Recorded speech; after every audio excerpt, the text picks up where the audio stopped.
Well, that talk was one of the best talks I've heard, not just this year, but last year as well. Come on. Yeah, no, well, seriously, because there aren't many experts like you in global potatoes. Yeah, there are quite a few. But you're the best, and we learned.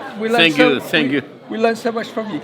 So Dan and I were talking last night because we were really excited about your talk. The question that we have for you is that you've seen all these cycles of potatoes. You've seen the good times, the bad times, the technical developments. Predict to us what's going to happen. What's going to happen in potatoes the next 5-10 years? Oh, it's such a big question internationally, but you must think about this when you're traveling and when you're talking. I think that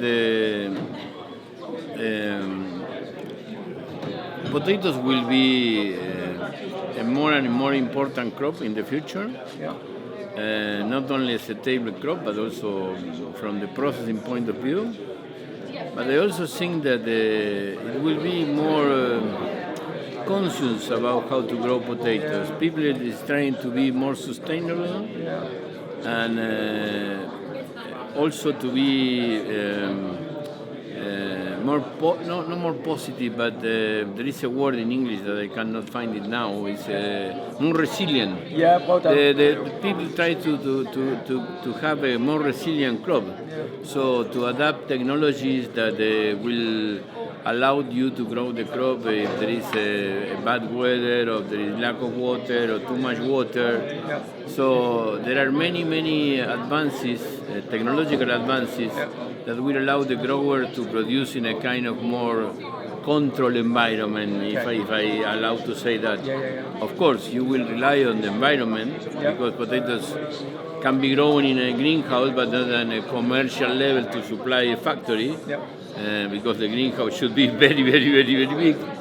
But for me, that's the big transformation that I'm seeing now, is that everybody, the companies, the growers, the suppliers of different resources, they're trying to grow the crop in a more resilient way. So to reduce the amount of resources, to be more efficient and more sustainable in the long time. That's what I envisage. Okay, so you're excited, you're optimistic about the future. Yeah, I am optimistic. I mean, I have been always optimistic, and about the future I'm optimistic.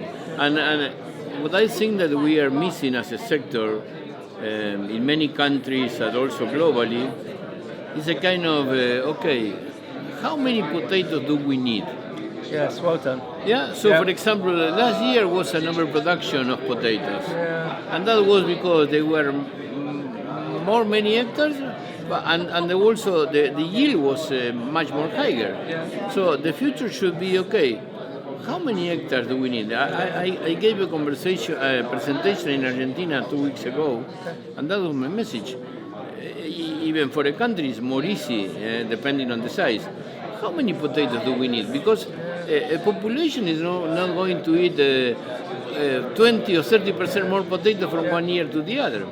So it shouldn't be so difficult to have a kind of plan.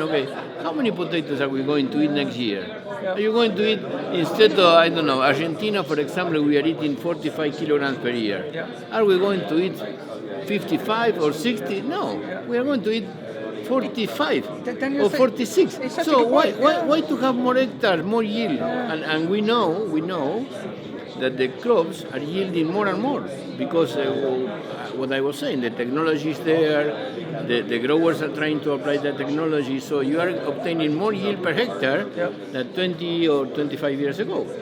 So if you are still increasing the area with more yield, of course that there will be an overproduction.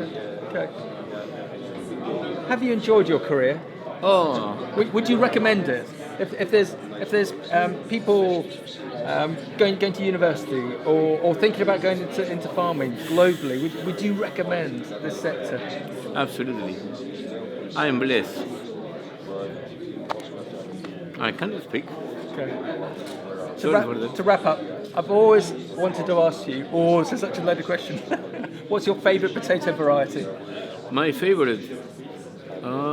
that's a good question. I think that it's a russet type. Okay. Umatilla and Rangers, Okay. they produce very nice fries. Okay. They are very difficult to grow and very difficult to store. Okay. Okay. Sometimes almost impossible, but the fries that you can get from them are wonderful. And you put up a picture of your beautiful family. When you have the family round, and you're serving up a potato dish, tell us what's the secret. What potato dish? Normally we use baked potatoes. Okay. Baked potatoes and mash. Normally the ladies at home, they're trying to avoid the fries. So they buy the French fries, the frozen, but they bake it. Okay. They try to avoid the oil and so on. But and I have enjoyed a lot the conference. Yeah, no, thank you, Daniel. My pleasure. That talk today, that presentation was brilliant. It just shows what a family it is, what a community it is. Potatoes globally. Because as people I like say, yourself. I mean, I feel blessed because I spent almost 50 years working on potatoes, and I have been traveling all over the world, did everything that I wanted to do. Thank you for everything you've done. Thank you for everything you've done for the sector. Yeah, so I'm very, very happy. Thank you, sir. Thank you, Daniel. Thank you. Thank you. Thank you very much.